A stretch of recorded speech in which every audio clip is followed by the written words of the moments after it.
What's the other one? The other one is the two kids while they were in their mid 20s or 30s whose mom died, and you had to tell them. This is relevant because so many people can find themselves in this situation, which could be completely avoided. Yes. I tell this story a lot. I have clients of mine, they have a friend, and they were telling her, you got to see a Lynn. Anyway, long story short, she never did come to see me. But this lady passed away. She had some health issues going on, but she passed away somewhat unexpectedly. And here she had her two grown children in their early 30s. And of course, they went to, mom's best friend. What do we do? And they said, okay, you're going to see a Lynn. Helped them do her final tax return. The unfortunate part, obviously, is that the woman died, but the really unfortunate part about the situation was that she had worked for the city of Windsor, and she had an OMERS pension, and she died in October. And I say this a lot, and it's horrible to say, but the later in the year somebody dies, the worse it is. So she had OMERS income. It was, I think, just under 50,000 or so that she had made. This happened a few years ago, but this is one of those ones where it just makes me sick when I think about the story and how it all kind of went for this family.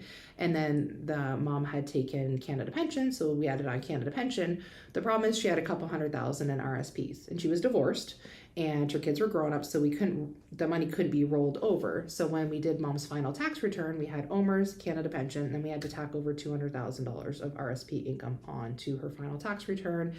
And I had to tell these poor kids that were trying to clean up mom's house and get it ready to sell that they also had to cut a check to the CRA for $100,000 to pay her tax bill. So on top of dealing with the grief of losing their mother and then taking care of all of her household stuff, you're now delivering the news that, hey, you owe the CRA over $100K. And I'm not a kick someone while they're down person, but I thought, my goodness, if this woman would have come to see me 4 years before, when she started taking her CPP and getting her OMERS payment, I would have had her start taking a little bit out of her RSP and shifting it to her tax-free savings, because thankfully mom had a will, and the kids signed a form for me to be her authorized tax preparer when she passed away. Her TFSA was not maxed out. Oh, wow. So, and she had been retired for 4 years. So there was a 4-year window where the person that was managing her funds at a bank should have said, and I'm not saying she would have taken out a lot, but maybe it was $5,000 or $10,000 a year. Take out, pay the tax man, and shift it to a TFSA, back to the decumulation of assets.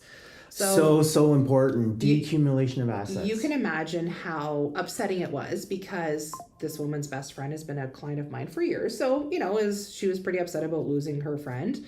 Here you have these, young adults that lost their mom. Yes. And man, so there were some tears that day. That's why that one really, gets me, because I thought, oh my God, if this, and I didn't say it to them, but I'm thinking in my head, my goodness, if your mom would have just come to see me when, she was referred to me, and then, she didn't, life happens. And a lot of that, a million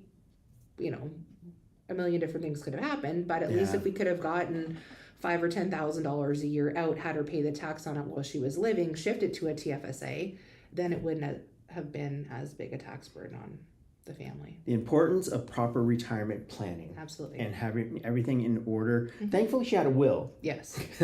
Yeah. I'm sure you have stories of people. That's a whole other podcast. That's a whole other podcast we'll do when people don't have wills and the mess. Yeah, and a proper estate planning, because I'm sure it can get pretty ugly between family members. I could talk for hours on that one. Yep. There's another topic for us. So